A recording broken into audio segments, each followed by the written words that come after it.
നമ്മളെ വീട്ടിൽ എല്ലാ സമയത്തും കറി ഉണ്ടായിക്കൊള്ളണം എന്നൊന്നുമില്ല അല്ലേ. ചില ദിവസങ്ങളിൽ കറി ഇല്ലാത്ത ദിവസങ്ങളൊക്കെ ഉണ്ടാകും. അപ്പോൾ അന്നേരം നമുക്ക് ചെയ്തെടുക്കാൻ പറ്റണം നല്ലൊരു അടിപൊളി ചമ്മന്തിയാണ്. ഇനിയിപ്പോൾ ഇത് കറി ഇല്ലാത്ത സമയത്തെല്ലാം നമുക്ക് സ്കൂളിലേക്ക് കൊടുത്തേക്കാനും അതുപോലെ നല്ല പൊതിച്ചോറിൻ്റെ ഒപ്പമൊക്കെ ഉണ്ടാക്കി കൊടുക്കാൻ പറ്റണ നല്ലൊരു ചമ്മന്തിയാണ് കേട്ടോ. അപ്പോൾ അതുണ്ടാക്കാൻ വേണ്ടിയിട്ട് ആദ്യം നമ്മൾ വെളിച്ചെണ്ണ ഒഴിച്ച് കൊടുക്കുന്നുണ്ട് ചീനച്ചട്ടിയിലേക്ക്. വെളിച്ചെണ്ണ ഒഴിച്ചിട്ട് എരിവിന് നമ്മൾക്ക് എത്ര ആണോ മുളക് വേണ്ടത് അത്ര എടുക്കാം കേട്ടോ. അപ്പോൾ വറ്റൽ മുളകാണ്. അപ്പോൾ അതെടുത്തിട്ട് നമ്മളിത് നന്നായി ഒന്ന് വറുത്തെടുക്കുന്നുണ്ട്. ഒരുപാട് കരിയേണ്ട ആവശ്യമില്ല. അപ്പോൾ ഒരു കളർ കൊണ്ട് മാറി കിട്ടിയാൽ മതി. നമുക്കിത് എടുത്ത് മാറ്റാം.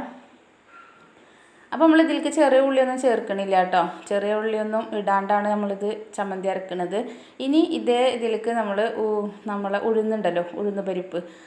ഉഴുന്ന് പരിപ്പല്ല കേട്ടോ, ഉഴുന്ന് സാധാ നമ്മൾ ഇഡ്ഡലിക്ക് ദോശക്കൊക്കെ ഇടുന്ന ആ ഉഴുന്നില്ലേ, വെള്ള ഉഴുന്ന്, അതാണ് കേട്ടോ. അതിട്ടിട്ട് ഒരു 2 ടേബിൾ സ്പൂണോളം നമുക്ക് ചേർത്ത് കൊടുക്കുക. എന്നിട്ട് അതൊന്ന് നല്ല ചുവന്ന കളറാകണം കേട്ടോ. അല്ലെങ്കിൽ ഈ ഉഴുന്നിൻ്റെ ഒരു പച്ചക്കുത്ത് വരും നമ്മളെ ചമ്മന്തിയിൽ.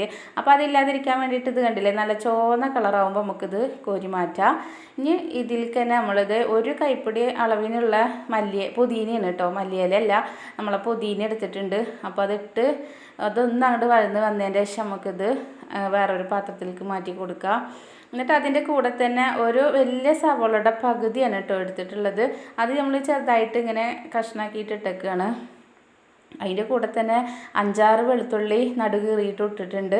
എന്നിട്ട് നന്നായി ഒന്ന് നമുക്കിതൊന്ന് വഴറ്റിയെടുക്കാം. അപ്പോൾ ഇതിലേക്ക് വേറെ എണ്ണയൊന്നും ഒഴിച്ചിട്ടില്ല. ആദ്യം നമ്മൾ വെളിച്ചെണ്ണ ഒഴിച്ചില്ലേ, അതിൽ തന്നെയാണ് ഇപ്പോൾ എല്ലാതും വറുത്ത് കോരുന്നത് കേട്ടോ. എന്നിട്ട് 2 കറിവേപ്പിലയുടെ തണ്ടിൽ നിന്ന് ഊരിയിട്ട് അതും കൂടി ചേർത്തിട്ടുണ്ട്. ഇപ്പോൾ ഇതെല്ലാം നമുക്കിവിടെ സെറ്റായിട്ടുണ്ട്. ഇനി ഇത് നമുക്ക് ഓരോ തരത്തിലാണ് അരച്ചെടുക്കേണ്ടത്. അപ്പോൾ ഇത് ആദ്യം മുളക് ഇട്ടിട്ടുണ്ട്. മുളകിൻ്റെ കൂടെ തന്നെ നമുക്ക് കല്ലുപ്പ് ചേർത്ത് കൊടുക്കാം. മുളക് എളുപ്പം അരയാനും ഒക്കെ കല്ലുപ്പ് ഇട്ട് കഴിഞ്ഞാൽ വേഗം അരഞ്ഞ് കിട്ടും. എന്നിട്ട് ഇത് ആ ഉലുവല്ല കേട്ടോ, ഉഴുന്നാണ്. അപ്പോൾ അതും കൂടി ഇട്ടിട്ടുണ്ട്. എന്നിട്ട് അതിൻ്റെ കൂടെ തന്നെ പുളി കുതിർത്താൻ വെച്ചിട്ടുണ്ടായിരുന്നു. അപ്പോൾ അതിൽ നിന്നൊരു കഷ്ണം, ഒരു നെല്ലിക്കട വലുപ്പത്തിലുള്ള പുളി എടുത്തിട്ട് അതും കൂടി ഇട്ടിട്ട് ഒന്നങ്ങോട്ട് കറക്കി വന്നതിൻ്റെ ശേഷമാണ് കേട്ടോ നമ്മൾ പുതിനയും നമ്മളെ സവോളയും കൂടി ചേർക്കുന്നത്.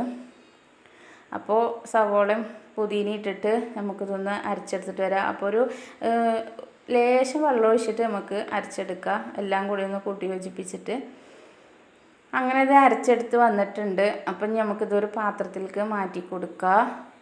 അപ്പോൾ നല്ല ടേസ്റ്റി ആയിട്ടുള്ള ഒരു ചമ്മന്തിയാണ് കേട്ടോ.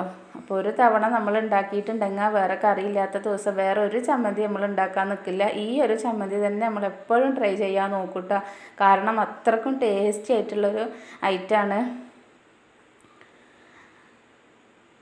അപ്പോൾ നമ്മളെ വീഡിയോ ഇത്രയൊക്കെ തന്നെ ഉള്ളൂ. വീഡിയോ ഇഷ്ടമായിട്ടുണ്ടെങ്കിൽ ഒന്ന് ലൈക്ക് ചെയ്യുക, ഷെയർ ചെയ്യുക, സബ്സ്ക്രൈബ് ചെയ്യുക കേട്ടോ. പിന്നെ നിങ്ങൾ കമൻറ്റൊക്കെ അറിയിക്കും.